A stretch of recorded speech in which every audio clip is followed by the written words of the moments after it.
Olá, nós vamos iniciar mais um vídeo falando sobre os seres vivos.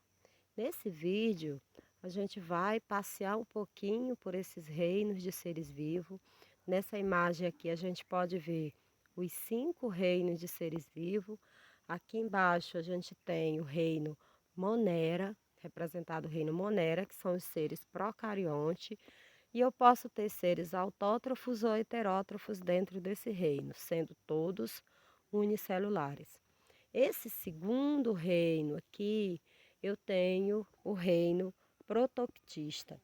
Dentro desse reino, eu tenho os protozoários e as algas. Logo, eu vou ter seres multicelular e unicelular, sendo que os protozoários são todos unicelulares.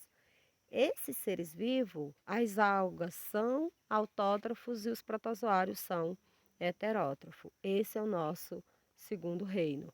Pagando aqui para a gente visualizar melhor. O terceiro reino, que a gente já fez um vídeo a respeito dele, que é o reino fungi, que está aqui no meio, que são seres microscópicos ou macroscópicos e todos heterótrofos por absorção. Agora, quando a gente vai para os demais reinos, aí a gente já não tem mais essa história de primeiro, segundo e terceiro reino. Os dois estão no mesmo nível, olha. Aqui nós temos o reino plantae, desse lado aqui, que são representados pelas plantas, e do outro lado aqui eu tenho o reino animalia. Esse reino animalia aqui que a gente vai iniciar o estudo nesse momento. Então, dentro desses reino animalia está todos os animais que são seres, todos eles multicelular, todos eles são heterótrofo por ingestão e todos possuem blástula no seu período de desenvolvimento. Então vamos iniciar aí esse passeio falando desse reino metazoa ou animalia, em que as características principais são eucarionte, heterótrofo e pluricelulares. Então nós temos vários representantes aqui nessas imagens. Eu tenho um representante, tenho os peixes, répteis nesses dois, e tenho aves aqui e mamíferos representados aqui pelo gato. Então, são alguns representantes desse reino que tem uma grande diversidade de vida no planeta e dos quais a gente tem uma aproximação muito grande porque convivemos com esses animais durante a nossa vida e nós também fazemos parte desse reino. Nesse reino, a gente vai estudar 5 filos, aliás, 9 filos. Nós vamos estudar 9 filos.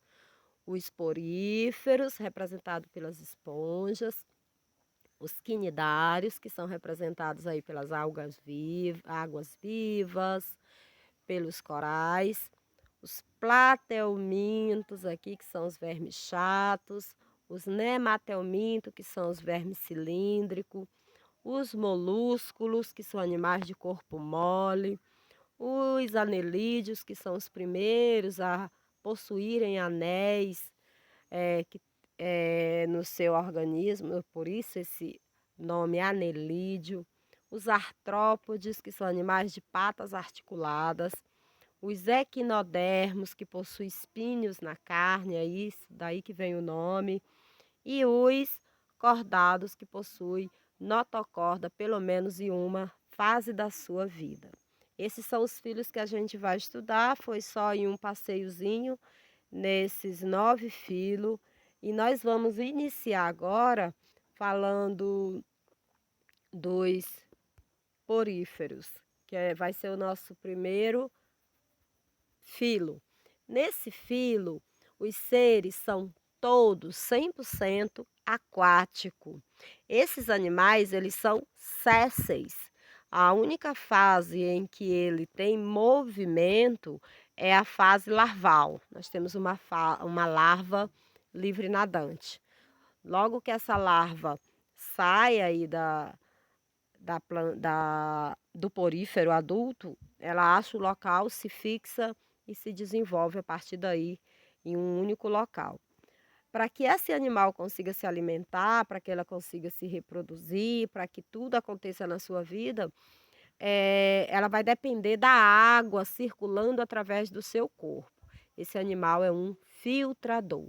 Então, como é que ele vai conseguir alimento se ele é fixo? Então, nesse caso desse animal, ele é um filtrador. A água é que vai fazer todo esse papel aí de levar nutriente, de retirar as excretas. É um animal filtrador. Esse animal, ele não possui tecido verdadeiro. Ele possui células que vão trabalhar de forma organizada para que a vida desse animal aconteça. Todas as funções fisiológicas desse animal vai depender dessas células. Então, nós temos uma célula achatada, que é o pidacócito aqui, ó. Ela vai fazer parte da área externa, da derme, do que seria a pele desse animal, se eu estivesse falando de um animal com tecido verdadeiro. Aí ela que vai ser responsável aí pelo revestimento externo desse animal. Nós temos aqui uma das células, a principal, uma das principais células aí que vai desenvolver várias funções, os coanócitos. Ela tem esse flagelo que vai ficar em movimento para manter uma corrente de água ao redor do corpo desse animal, entrando através desse animal, para que aconteçam as funções vitais dele. Nós temos o amebócito, esse amebócito aqui, ele é responsável, ele consegue se deslocar dentro do animal, por isso amebócito, ele tem movimento ameboide, ele se desloca e leva nutriente a vários locais aí dentro desse animal. E aqui são as espículas responsáveis pela a manutenção da forma, da estrutura desse animal. Aqui, olha, a gente tem o ósculo, é a saída. A água vai entrar pelos porócitos, que é um outro tipo de célula que tem uma abertura e sai. Olha, a água vai entrar desse jeito aqui, ó, nessa direção, pelos poros que tem aí nas regiões, no corpo, em todo o corpo desse animal. Por isso eles são poríferos, porque eles possuem poros. O nome sempre tem a ver com alguma coisa, tem algum significado. E essa água vai sair por aqui, ó, pelo ósculo. As, as larvas também, os gametas masculinos, tudo que sai do corpo desse animal vai sair nesse local aqui. A entrada vai ser sempre pelos poros e a saída pelo ósculo. Aqui nós temos o reino dos quinidários, essa imagem belíssima aqui, eu tenho várias águas-vivas nessa imagem. Nesse grupo aqui eu já tenho um animal que possui tecido verdadeiro, ele já vai possuir o sistema digestório incompleto, apenas uma abertura, ele já tem um sistema nervoso difuso, simples, muito simples, mas ele já possui esse sistema. Nós temos o representante desse grupo, a gente tem os, os corais, aqui ó, representado nessa imagem, são os corais aqui, ó. Esse animal a gente tem dois tipos, a gente tem o céssio e os livre-nadantes. As águas-vivas são os representantes aí, os livre-nadantes. E os corais, eles são fixos, eles permanecem fixos. Uma característica importante desse animal, todos eles são predadores. Eles são animais que vão predar para se alimentar. Para isso, ele tem o auxílio de uma célula muito importante, os quinidoblastos. É daí que vem o nome dos quinidários, dessa célula, quinidoblastos. E eles têm tentáculos. Esses tentáculos eles vão aprisionar os animais e aí ele vai conseguir se alimentar de pequenos peixes, pequenos crustáceos, esses que são fixos aqui, ó, mesmo fixo ele vai conseguir se alimentar. Então, olha aí, a fisiologia dos quinidários como é que funciona? Inicialmente, essa digestão é extracelular, dentro desse sistema digestório ainda primitivo, mas que tem já um papel importante, por enzimas digestivas. Depois o alimento, parcialmente digerido, é fagocitado pelas células da gastroderme e a digestão vai continuar intracelular. Então, lá nos poríferos, a digestão é 100% intracelular, aqui é extra e intracelular. Então, a gente tem duas digestões aqui que vai acontecer, intra e extracelular. O sistema digestório é incompleto, como eu já havia falado, tem um único orifício, só possui boca. Esse animal só possui boca. A respiração, ele não tem um sistema respiratório, vai acontecer por difusão. Todos os animais que não possuem sistema digestório, essa respiração vai acontecer por difusão. 100% desses animais são aquáticos. Aqui nós já temos um outro filo, que são os plateumintos. Os plateumintos são vermes chatos. Esses a gente já pode encontrar em vários ambientes. Eu posso encontrar em ambiente aquático, em ambiente terrestre. Eles têm alguns que dentro de um hospedeiro, eles também são parasitas. Tem alguns grupos que são parasitas, tem alguns que são de vida livre. E aqui nós temos um exemplar de uma planária marinha, muito bonita essa imagem. Aqui a gente vai ver um pouquinho da fisiologia. A digestão aqui, esse animal, ele ainda é... O que evoluiu? Os animais, eles são... A gente está vendo um estudo, fazendo um estudo de forma evolutiva. Então, quando a gente olhou aqui, ó, olhou as esponjas, era um animal que não possuía tecido verdadeiro. Só possuíam células, e aí a gente deu uma olhada aí nas células. Aqui a gente viu um grupo que apareceu os primeiros sistemas. Então, eu já tenho tecido verdadeiro, eu já tenho sistema digestório e sistema nervoso. Aqui a gente vai ver um outro grupo que já tem uma novidade evolutiva em relação ao grupo anterior. Nesse grupo aqui a gente tem o que tinha no anterior, o que veio lá do anterior, o que tinha lá? Nos quinidários tinha sistema nervoso e sistema digestório. O que tinha no grupo anterior vai continuar nesse grupo. Então, esse grupo eu já sei que tem sistema nervoso e sistema digestório. O que vai acrescentar, que não tinha naquele, vai aparecer nesse, a gente chama de novidade evolutiva. Aqui a gente já tem sistema excretor, que são as células flama ou sistema protonefrídeo. Então, eu tenho já uma novidade evolutiva. O sistema digestório, ele continua sendo incompleto. Ele tem apenas boca e não possui ânus.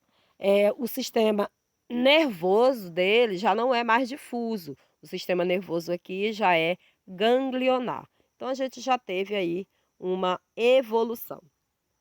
Então, vamos olhar aqui. Como é que acontece a digestão desse animal? A digestão, ele tem um tubo digestório incompleto, ok? A digestão continua sendo intra e extracelular, ela vai começar dentro desse tubo digestório e vai terminar dentro da célula. Então, esse alimento parcialmente digerido vai entrar dentro da célula e depois continua essa digestão. A respiração, sempre que não tiver sistema respiratório, o grupo que não tem sistema respiratório, a respiração será por difusão. Então, através da epiderme, desse tecido da epiderme dele, vai haver aí essa troca de gases, e aí por difusão, sempre por difusão. Então, nós temos aí alguns grupos aqui, que tem as trematodas, e tênias são anaeróbicos facultativos, fermentadores, quase sempre fermentadores. Depois a gente dá uma olhada aí nessas verminoses, só lá no estudo das parasitoses. Ele vai excretar amônia, tá? Em planárias a gente vai ter essa amônia. O sistema nervoso é ganglionar lá no quinidário, o sistema nervoso é difuso. Aqui é ganglionar. Então, aqui nós temos, isso aqui é uma planária, tá? A gente, naquela primeira imagem lá, a gente mostrou uma planária marinha. Aqui a gente tem uma planária terrestre, que vive em ambientes úmidos. Essas planárias, você pode ver que ela é chata, dorsoventralmente. Então, todo grupo de platelminto, todo filo de platelminto, ele é composto por vermes chatos, tá bom? Então, são esses vermes chatos aqui, desses grupo aqui de verminosos que a gente viu. E é aqui que tá duas doenças, aliás, três doenças bem importantes que a gente vai ver depois em um outro vídeo. A gente tem a teníase aqui e a certicercose, ambas provocadas pelo mesmo verme, essas duas doenças, mas que a gente vai ver com detalhe em um outro momento. E a esquistossomose, que também é uma doença, uma parasitose bem importante que a gente vai ver depois. E aí eu quero só, qualquer coisa, só tirem as dúvidas, estudem, pesquisem, vejam o vídeo anterior, a gente já tem outros vídeos, é necessário que se veja todos os vídeos. Todos um bom aprendizado.